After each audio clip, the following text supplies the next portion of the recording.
হরে Krishna everyone, সকলে কেমন আছেন? আশা করি গোবিন্দ কৃপা সকলে অনেক ভালো আছেন। তো আমি রায়ধনী ঘোষ, তোমরা দেখছো রায়ধনী ঘোষ লীলা কীর্তন পেজ। তো আজ আমি একদম রেডি হয়ে গেছি, আর রেডি হয়ে আমি যাচ্ছি কোথায় না, যেই কাকু আমার গান ফেরোয় সেই কাকুর বাড়িতে আছে হরি নাম সংকীর্তন। আর সেই কাকুর বাড়িতেই কিন্তু আমি যাচ্ছি। সঙ্গে আমার যাচ্ছে কে? সঙ্গে আমার যাচ্ছে আমার গোপাল সোনা। তো তোমরা ভিডিওটা দেখতে থাকো, ভালো লাগলে লাইক কমেন্ট শেয়ার করে দিও। রাধে রাধে। আর এই হলো আমার গোপাল সোনা। আমার গোপাল সোনা একদম স্নান টান করে সকালবেলায় রেডি হয়ে গেছে আমার সাথে বেড়ু করতে যাবে বলে। আর এই গোপালের ড্রেসটা কেমন হয়েছে তোমরা আমাকে কমেন্টে কিন্তু জানিও। আর এইখানে আমি নিয়ে নিচ্ছিলাম গোপালের জন্য জল আর ছোট্ট একটা থালা, আর নিচ্ছিলাম সোয়েটার। এখন রোদ হয়ে গেছে তাই সোয়েটারটা পরালাম না, আসার সময় পরাবো। আর একটা নিয়ে নিচ্ছিলাম ছোট থালা অন্ন সেবার জন্য। আর এই কৌটোটার মধ্যে ছিল তুলসী পত্র। আর শুধু তাই নয়, একটা কিন্তু চকলেটও নিয়ে নিয়েছি, কারণ ছোট্ট বাচ্চা তো কখন খিদে পায় না পায়, তাই একটা চকলেটও নিয়ে নিলাম। তো এইবার আমি একদম রেডি হয়ে বেরিয়ে পড়েছি গোপালকে সঙ্গে নিয়ে। আর যে রাস্তাটার দিকে যাচ্ছিলাম, রাস্তাটা এত খারাপ কি বলবো, মানে কোমরে ব্যথা ট্যাথা লেগে একাকার কাণ্ড হয়ে গেছে। কিন্তু কিছু করার নেই, ওই রাস্তাটা ছাড়া আর কোনো রাস্তা নেই কাকুদের বাড়ি যাবার। যে কাকু আমার গানে অর্গ্যান দেয় সেই কাকুর যেহেতু বাবা মারা গেছে, তাই কাকু যেতে পারবে না। তো সেইখান থেকে অর্গ্যানের ব্যাগটা আমরা নিতে গিয়েছিলাম। তো এদিকে কামেশ্বর মন্দিরে প্রণাম করে আমরা কিন্তু বেরিয়ে পড়েছি। আর দেরি হয়ে যাওয়ার কারণে বাবা এত স্পিডে যাচ্ছিল, আর বাতাসের কারণে আমি চোখ খুলতেই পারছিলাম না।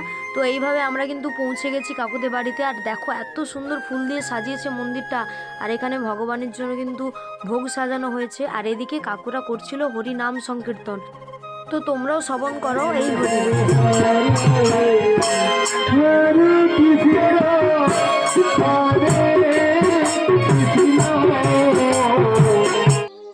তো রুমের ভিতর ঢুকেই দেখলাম একটা বোন সুন্দর করে ফুলের মালা তৈরি করছে, আর এদিকে কাকুরা বসে গল্প করছে, আর এদিকে হচ্ছিল আমাদের রান্না। আর এই রান্নার কালারটা দেখেছো? কালারটা দেখেই মনে হচ্ছে না কত টেস্টি টেস্টি হবে। তো যাই হোক, এই প্যান্ডেলটা ভক্তদের সেবা নেবার জন্য করা হয়েছিল। এখানে বসেই কিন্তু ভক্তরা সেবা করবে। ভগবানের মধ্যাহ্ন সেবা সমাপন হবার পরেই কিন্তু ভক্ত সেবা হবে। তাই আমিও অপেক্ষা করছিলাম কখন নিবেদন হবে ভোগ, তারপরেই আমরা সেবা করব। তো এদিকে কিন্তু মহাপ্রসাদ সেবা করবার জন্য আমরা বসে গেছি। আর এই মহাপ্রসাদ সেবা করার পরেই আমাকে কীর্তনের জন্য রেডি হতে হবে। আর এইখানে আমার দিদিভাই আমাকে কীর্তনের জন্য তৈরি করে দিচ্ছিল। রোজই তো আমি একা একাই সাজি, কিন্তু দিদিভাইয়ের কাছে সাজতে খুব ভালো লাগে, তাই দিদিভাই আমাকে রেডি করে দিচ্ছিল। আর কীর্তন শেষে দিদিভাইয়েরা তুলছিল আমার সাথে ছবি। আর আমরা সবাই এত নৃত্য করেছি, কীর্তন শেষ করার পরে এত আনন্দ নৃত্য করেছি, সেটা তোমাদের সাথে শেয়ার করতে পারলাম না কারণ ভিডিও করা হয়নি। তো কীর্তন শেষ করে আমি বসে আছি, এখন রেস্ট নিচ্ছি, কারণ 3 ঘন্টা গান করার পরে খুবই ক্লান্ত লাগে। তো এখন চলছে কিন্তু মন্দিরে আরতি। চলো তোমাদেরকেও আরতি দর্শন করাই।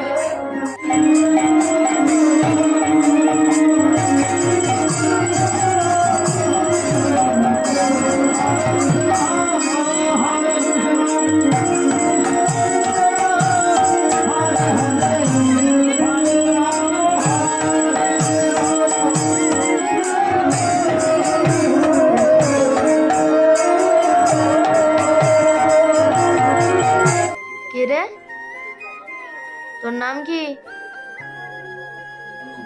মুনু। হাসিলি কেন? তুই লুকিয়ে লুকিয়ে কাকে দেখছিস? তোর হাতে কি আছে? এটা কি? বাঁশি। বাজা তো দেখি কেমন বাজে।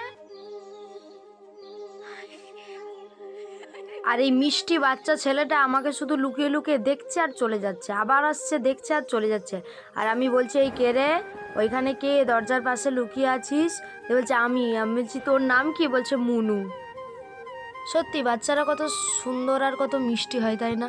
আমারও মনে হয় বেশ ছোটোবেলাটা যদি আরেকবার ফিরে পেতাম, কিন্তু আর সম্ভব নয়, কি আর করা যাবে। এই বৃষ্টি বৃষ্টি বাচ্চাদের সাথে কথা বলেই সেটা উপভোগ করতে হবে। দারুণ দারুণ হাসিটা। শোন শোন, এদিকে আয়, আমার কাছে আয়। ওই তোর ওতে কি আছে আমি দেখবো, নিয়ে আয়, এদিকে আয়।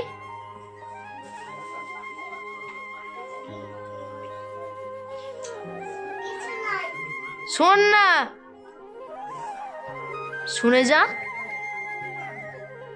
আর এই দেখো এই কাকুদের মধ্যে না কিছু একটা বিষয় নিয়ে ঘুরোতর আলোচনা চলছিল, কিন্তু কি নিয়ে কথা হচ্ছে আমি কিছুই বুঝতে পারছিলাম না।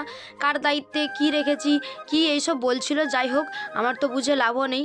আর কাকুদেরকে বলছিলাম কি ব্যাপার তোমরা এত হাসছো কেন? বলছে আমার জিনিস ওকে দায়িত্ব করে রাখতে দিয়েছিলাম কিন্তু ও হারিয়ে ফেলেছে।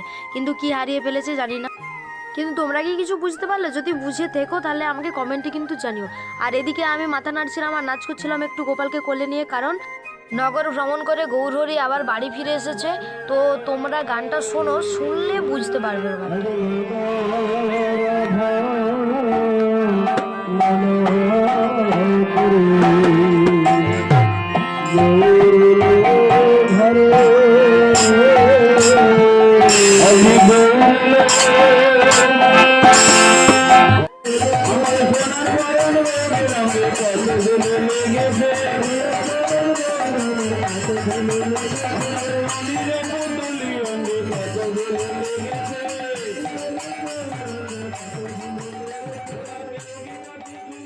আর এই দেখো দিদিভাই কি সুন্দর দইয়ের হাঁড়ি নিয়ে, এক হাতে দইয়ের হাঁড়ি আর এক হাত তুললে নাচতে নাচতে আসছে, কারণ হরিনামের এমনই উন্মাদনা না সকলেরই এমনিতেই নৃত্যের মাদকতা চলে আসে।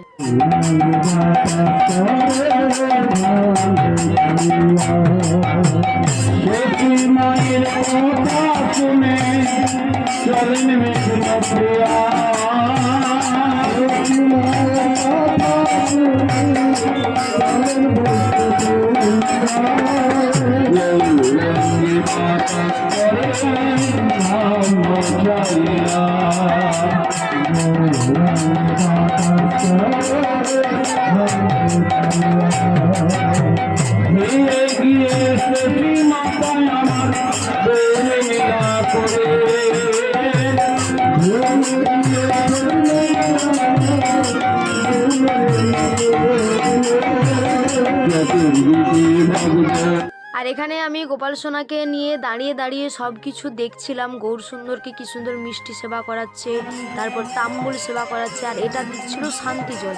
শান্তি বাড়ি সকলকে ছড়িয়ে দিল যাতে সকলের শান্তি ফিরে আসে জীবনে।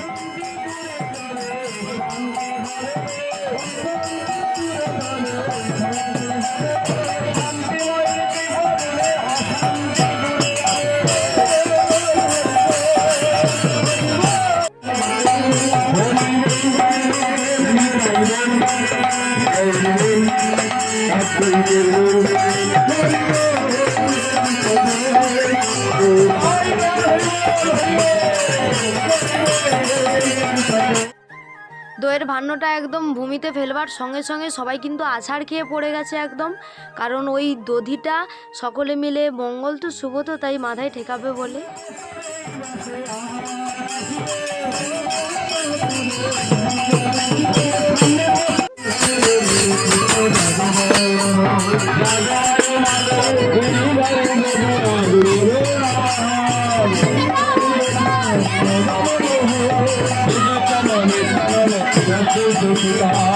এখানে প্রচুর বাতাসা নাড়ু ছড়ানো হচ্ছিল, অনেক কষ্টে আমি একটা নাড়ু পেয়েছিলাম, আর সেই নাড়ুটা পাওয়ার সঙ্গে সঙ্গে আমার কি আনন্দ, মানে নাড়ু পেলেই মনে আনন্দ জাগে। আচ্ছা তোমরা কি কখনো হরিনামে এইভাবে নাড়ু বাতাসা কুড়িয়েছো? আর এটার কি আনন্দ সেটা তো আমি জানি, কিন্তু তোমরা কি কখনো পেয়েছো এই আনন্দটা? আমাকে কমেন্টে কিন্তু জানিও।